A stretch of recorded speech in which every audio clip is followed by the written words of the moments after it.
Hello, my dear students. So, today we will start a chapter of 12th Biology, Human Health and Disease. So, जो मेरे पास ये है एक worksheet है जो कि NCERT बेस्ड वर्कशीट है और यहाँ पर हम human health and common disease in human के लिए अभी प्रैक्टिस करेंगे.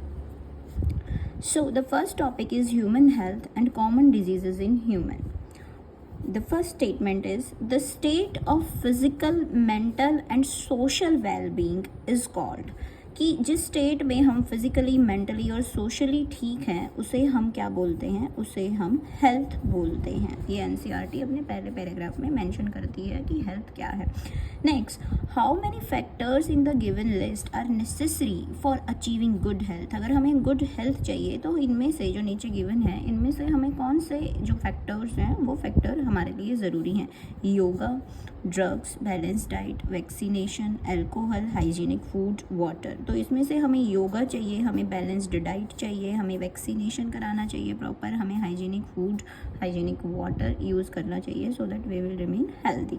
सो the next is complete the flow chart given below. जो नीचे फ्लो चार्ट दिया हुआ है we have to complete this flow chart. तो इसमें बोला हुआ है डिजीज़. तो मैं आपको बताना चाहती हूँ डिजीज़ क्या होता है. डिजीज़ होता है डिसईज़, यानी कि हमें अनकंफर्टेबल फील होना शुरू हो हमारी बॉडी को तो उसे हम बोलते हैं कि अब हम डिजीज्ड स्टेट में हैं. तो diseases are of two type, acquired disease and आपके पास यहाँ पर टेबल में स्पेस छोड़ दिया है और इस तरीके के क्वेश्चन आपके पास CBSE में आते भी हैं. तो diseases are of two type, acquired disease and congenital disease. तो जो ये ए है यहाँ पर हमारे पास कॉन्जेनिटल डिजीज़ आएंगे. तो कॉन्जेनिटल डिजीज़ क्या होते हैं और एक्वायर्ड डिजीज़ क्या होते हैं. कॉन्जेनिटल डिजीज़ वो होते हैं जो बर्थ से, इनबॉर्न डिजीज़ भी बोलते हैं हम इनको, जो कि बाय बर्थ हमारे अंदर प्रेजेंट होते हैं. जेनेटिक डिसऑर्डर्स हो गए, जैसे जेनेटिक डिसऑर्डर्स हैं वो बाय बर्थ हमारे अंदर प्रेजेंट है, जैसे टर्नर सिंड्रोम हो गया या हीमोफीलिया हुआ या फिर हम ये बोले कलर ब्लाइंडनेस है किसी के अंदर. So these are congenital disease. ये जेनेटिक डिसऑर्डर्स हैं जो कि हमारे अंदर ऑलरेडी प्रेजेंट हैं, बाय बर्थ हमारे पास हैं. एक्वायर्ड डिजीज़ वो डिजीज़ होते हैं which are acquired by encountering the pathogens. जो किसी पैथोजन को एनकाउंटर करने के बाद हम लोग एक्वायर करते हैं, जो हम एनवायरनमेंट से एक्वायर करते हैं या फिर हम किसी चीज़ की डेफिशिएंसी से एक्वायर करते हैं, उसे हम क्या बोलते हैं, those are known as acquired disease. Again now this acquired disease are of two type. Acquired disease दो तरीके के होते हैं हमारे पास, infectious disease and non infectious disease. तो बी जो है हमारे पास यहाँ पर आएंगे इन्फेक्शियस डिजीज़. अब इन्फेक्शियस डिजीज़ क्या होते हैं. इन्फेक्शियस डिजीज़ वो डिजीज़ होते हैं जो कि हमें किसी इन्फेक्शन की वजह से, किसी पैथोजन के इन्फेक्शन की वजह से अगर हमें होते हैं तो उन्हें हम इन्फेक्शियस डिजीज़ बोलते हैं. जैसे वायरल डिजीज़ हो गई हमारे पास, बैक्टीरियल डिजीज़ हो गई, ठीक है, या फिर जैसे एड्स हो गया. These are acquired disease. These are acquired disease and these are infectious disease. इनका हमें इन्फेक्शन होता है. नॉन इन्फेक्शियस डिजीज़ क्या होते हैं, ये किसी बाहर से वायरस बैक्टीरिया की वजह से नहीं होते हैं. They are because of the deficiency of some internal factors. अगर हमारी बॉडी के अंदर ही किसी चीज़ की डेफिशिएंसी है, due to the deficiency of internal factors, तो उस वजह से हमें जो डिजीज़ हो जाएंगे वो नॉन इन्फेक्शियस डिजीज़ होंगे. नॉन इन्फेक्शियस डिजीज़ जैसे कि या फिर हमारी बॉडी में कोई एक सेल प्रॉपर वर्क कर रही थी और सडन उन्होंने काम करना छोड़ दिया, या कोई हार्मोन सिक्रीट हो रहा था, उस हार्मोन ने सिक्रीट होना बंद कर दिया, तो उस वजह से हमारी बॉडी में किसी इंटरनल चेंज की वजह से जो डिजीज़ होते हैं वो नॉन इन्फेक्शियस डिजीज़ हो जाते हैं. यहाँ पर एग्जाम्पल पूछा हुआ है नॉन इन्फेक्शियस डिजीज़ का, तो एग्जाम्पल यहाँ पर cancer is a non infectious disease. Plus जो नॉन इन्फेक्शियस डिजीज़ हैं they are not spread from one person to another person. ये पॉइंट आपको याद रखना है बेटा. यहाँ पर ये एक पर्सन से दूसरे पर्सन में स्प्रेड नहीं होते हैं, बट जो इन्फेक्शियस डिजीज़ हैं दे डायरेक्टली और indirectly spread from one person to another person. वो एक पर्सन से दूसरे पर्सन में directly by in the contact of the person, और इनडायरेक्टली उसकी कुछ चीज़ यूज़ करके या फिर किसी और इन्वायरमेंट के थ्रू स्प्रेड हो सकते हैं infectious disease. Non infectious disease एक पर्सन के अंदर है तो वो उसी पर्सन के अंदर रहेंगे। सपोज किसी को कैंसर है तो वो उसी को रहेगा, किसी और को स्प्रेड नहीं होगा। So this is non infectious disease. Cancer किस वजह से होता है? कैंसर होता है जब सेल अपना एक कंट्रोल्ड डिवीज़न को खो दे, यानी कि they loss the capacity of controlled division, और वो अनकंट्रोल्ड डिवाइड करके ट्यूमर बनाए, तो उससे क्या हो जाता है? कैंसर हो जाता है। कैंसर के अलावा diabetes is also the example of non infectious disease. Diabetes non infectious disease का एग्जाम्पल है जो कि इंसुलिन की डेफिशिएंसी की वजह से होता है। तो हमने अब तक ये पढ़ा कि disease are of two type, congenital disease और acquired disease. Congenital disease by birth हमारे अंदर प्रेजेंट होते हैं, एक्वायर्ड डिजीज़ हम इन्वायरमेंट से एक्वायर करते हैं। Again acquired disease are of two type, infectious disease and non infectious disease. Infectious disease किसी पैथोजन की वजह से होते हैं, ये क्या कर सकते हैं? ये एक पर्सन से दूसरे पर्सन में स्प्रेड कर सकते हैं। नॉन इन्फेक्शियस डिजीज़ हमारी बॉडी में ही किसी डेफिशिएंसी की वजह से हो जाएं या किसी चीज़ के ज़्यादा सिक्रीट होने की वजह से हो जाएं, but they do not spread from one person to another person. Again these infectious diseases are of two type, contagious diseases and C में यहाँ पर ऑप्शन पूछा हुआ है, यहाँ पर हमारे पास आ जाएगा नॉन कंटाजिनस डिजीजेज। कंटाजिनस और नॉन कंटाजिनस डिजीजेज में क्या डिफरेंस है? कंटाजिनस डिजीजेज वो डिजीज़ होते हैं जो कि एक पर्सन से दूसरे पर्सन में बड़ा जल्दी जो है स्प्रेड हो जाते हैं। फॉर एग्जांपल एड्स जो है वो एक पर्सन से दूसरे पर्सन पे स्प्रेड हो सकती है पर्सन के कांटेक्ट में, बाय डायरेक्ट कांटेक्ट। अगर डायरेक्ट कांटेक्ट की वजह से कोई इन्फेक्शियस डिजीज़ स्प्रेड करता है तो उसे हम कंटाजिनस डिजीज़ बोलते हैं, कंटाजीनियस डिजीज़ बोलते हैं। फॉर एग्जांपल कॉमन कोल्ड हो गया, फॉर एग्जांपल हमारे पास क्या है? एड्स हो गया। नॉन कंटाजिनस डिजीज़ कौन से होते हैं? These are not spread directly from person to person. ये डायरेक्टली स्प्रेड ना करके ये क्या करते हैं कि ये किसी इन्वायरमेंट के एक्सपोजर की वजह से स्प्रेड कर सकते हैं। They spread indirectly from person to person. ये किसी कंटामिनेटेड फूड या वाटर की वजह से स्प्रेड कर सकते हैं। तो इसके अंदर नॉन कंटाजीनियस डिजीज़ में these are also infectious disease. ये एक इंसान से दूसरे इंसान पे जाके लग सकते हैं, बट ये इनडायरेक्ट लगेंगे, direct person to person contact की वजह से नहीं होंगे। Direct person to person contact की वजह से एड्स होता है।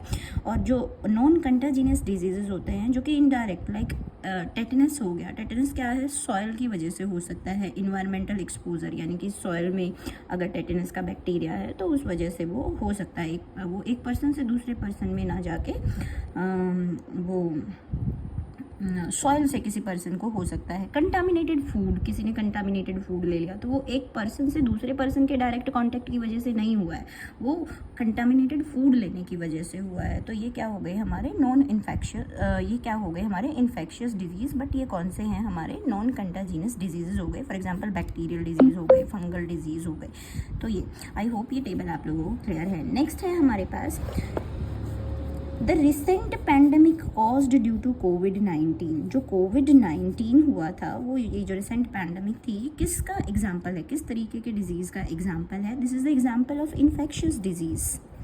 तो ये किसका एग्जाम्पल हुआ? ये एक इन्फेक्शियस डिजीज़ का एग्जाम्पल है, ठीक है। इन्फेक्शियस डिजीज़ का एग्जाम्पल है कोविड-19। So give a biological term for the disease causing organisms. जो ऑर्गेनिज्म इन्फेक्शियस डिजीज़ कॉज करते हैं, जो ऑर्गेनिज्म डिजीज़ कॉज करते हैं, उनके लिए एक बायोलॉजिकल टर्म क्या है? क्या है उनके लिए एक बायोलॉजिकल टर्म? उन्हें हम पैथोजन बोलते हैं, ठीक है। उन्हें हम क्या बोलते हैं? पैथोजन। जो किसी के अंदर क्या कर सकते हैं? डिजीज़ कॉज कर सकते हैं, उनके लिए बायोलॉजिकल टर्म हमारे पास है pathogen. So next, the pathogenic organisms have ability to adapt and resist physiological activity with in the host body. आपको ट्रू और फॉल्स बताना है। तो एनसीईआरटी पूछ रही है कि जो पैथोजेनिक ऑर्गेनिजम्स होते हैं उनके अंदर एबिलिटी होती है कि वो किसी की बॉडी के अंदर एंटर करके अडेप्ट कर जाते हैं होस्ट के अंदर, और होस्ट की जो फिजियोलॉजिकल, नॉर्मल फिजियोलॉजिकल एक्टिविटी होती है उन्हें हॉल्ट करते हैं, उन्हें रोकते हैं, उन्हें रेजिस्ट करते हैं। दिस इज़ ट्रू और false, but obvious this is true. यही उनका मोड ऑफ एक्शन है। इसी तरीके से वो क्या करते हैं? इसी तरीके से वो डिजीज़ कॉज करते हैं।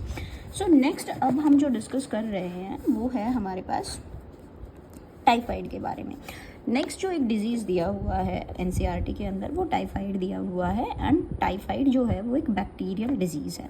सो क्वेश्चन है, name the causative agent of typhoid fever in the human being, कि ह्यूमन बीइंग्स के अंदर जो टाइफाइड होता है वो किस वजह से होता है, किस कॉजेटिव एजेंट की वजह से होता है। तो this is bacterial disease and the bacteria which responsible for the typhoid fever is salmonella typhi. Salmonella typhi is responsible for typhoid fever. Typhoid fever के लिए साल्मोनेला टाइफी रिस्पॉन्सिबल है। तो अब हम टाइफाइड की ही वर्कशीट डिस्कस करेंगे यहाँ पर। The pathogenic bacterium which cause typhoid infect, कहाँ पर इन्फेड करता है, यानी कि अगर वो ह्यूमन के अंदर एंटर कर गया है तो वो कहाँ इन्फेड करेगा, इन्फेड स्मॉल इंटेस्टाइन, वो स्मॉल इंटेस्टाइन में इन्फेड करता है through contaminated food and water, contaminated food and water के through. And its symptoms include sustained fever, इसके सिम्टम्स में sustained fever, loss of appetite and intestinal perforation. Typhoid fever could be confirmed by Widal test. तो देखो मैं आपको समझाती हूँ। जो टाइफाइड फीवर का बैक्टीरिया है, क्या है टाइफाइड फीवर का बैक्टीरिया, साल्मोनेला टाइफी। तो दिस साल्मोनेला टाइफी इन्फेक्ट, जब ये किसी इंसान को इन्फेक्ट करता है तो it will enter into the small intestine, ये उसकी स्मॉल इंटेस्टाइन के अंदर एंटर करता है। अब एंट्री का मोड क्या है, आपसे ये पूछा जाता है कि जो टाइफाइड है ये किस वजह से होता है। तो टाइफाइड की एंट्री का मोड है कंटामिनेटेड फूड या वाटर के थ्रू, ये क्या करता है, किसी इंसान में एंटर कर जाता है। तो दिस इज इन्फेक्शियस डिजीज, और वो भी नॉन कंटेजिनस टाइप इन्फेक्शियस डिजीज़ है ये, क्योंकि कंटामिनेटेड वाटर और फूड के थ्रू इनडायरेक्ट वे से ये एंटर करता है किसी पर्सन के अंदर।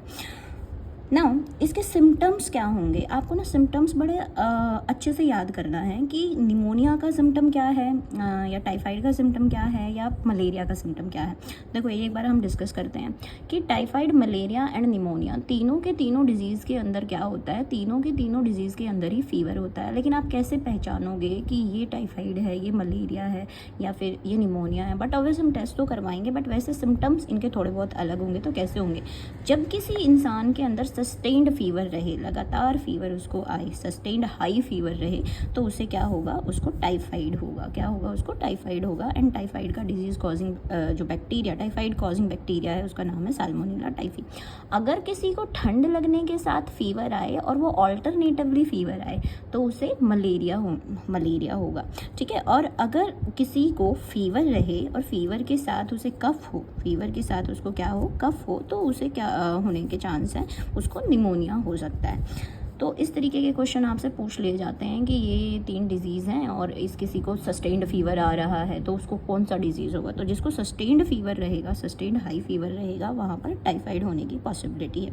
तो हमने अब तक टाइफाइड के बारे में ये पढ़ा है कि ये स्मॉल इंटेस्टाइन को इन्फेक्ट करता है, कंटामिनेटेड फूड एंड वाटर के थ्रू होता है, and this is sustained fever. इसके सिम्टम्स में पहला क्या है कि ये सस्टेन्ड फीवर रहेगा, लॉस ऑफ एपेटाइट, भूख नहीं लगेगी, एंड इंटेस्टिनल परफोरेशन अगर सीवियर केस हो जाए। उसके अलावा एनसीईआरटीज़ में हेडेक भी लिख रही है, उसके अलावा कॉन्स्टिपेशन भी लिख रही है, स्टमक एक रहेगा, स्टमक एक एंड कॉन्स्टिपेशन रहेगा क्योंकि ये इंटेस्टिनल परफोरेशन करता है। फिर एनसीईआरटी बताती है कि अगर सीवियर केस हो जाते हैं तो इट विल, अगर इसकी ट्रीटमेंट ना हो तो it will cause the intestinal perforation. देखो बेटा इंटेस्टिनल परफोरेशन क्या होती है कि जो ये जो बैक्टीरिया है it will enter into the small intestine, तो ये स्मॉल इंटेस्टाइन में रहेगा, स्मॉल इंटेस्टाइन में ही ये क्या करेगा, ग्रो करेगा, मल्टीप्लाई करेगा। तो स्मॉल इंटेस्टाइन के अंदर ये क्या कर देता है, पोर्स बना देता है, उसकी वॉल के अंदर पोर बना देगा, जिसकी वजह से जो हमारा डाइजेशन है, जो हमारी स्मॉल इंटेस्टाइन है, वो प्रॉपर वर्क नहीं कर पाएगी एंड अल्टीमेटली जो पेशेंट है वो सीवियर केसेस में मर भी सकता है।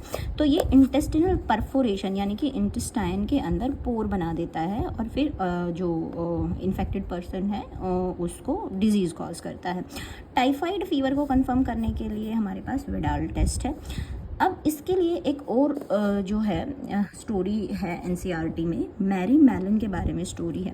तो जो मैरी मैलन थी वो प्रोफेशन से कुक थी, और क्योंकि हमें पता है कि जो टाइफाइड फीवर है वो किस वजह से होता है, टाइफाइड फीवर जो है वो कंटामिनेटेड फूड एंड वाटर की वजह से होता है। तो मैरी मैलन को ये नहीं पता था कि उसको टाइफाइड है, और मैरी मैलन जो खाना बनाती थी उस खाने के थ्रू उसने 1000 ऑफ पीपल्स के अंदर जो टाइफाइड है, इस टाइफाइड को स्प्रेड किया था। तो इस क्लासिकल केस को एनसीईआरटी मेंशन करती है। The lady who continued to spread the typhoid for several years through the food was Mary Mallon. तो मैरी मैलन को टाइफाइड मैरी भी बोलते हैं। Mary Mallon is also known as typhoid Mary. So this is all about for today's class. The next pneumonia and other viral disease or bacterial disease we will discuss in our next class. Thank you, students.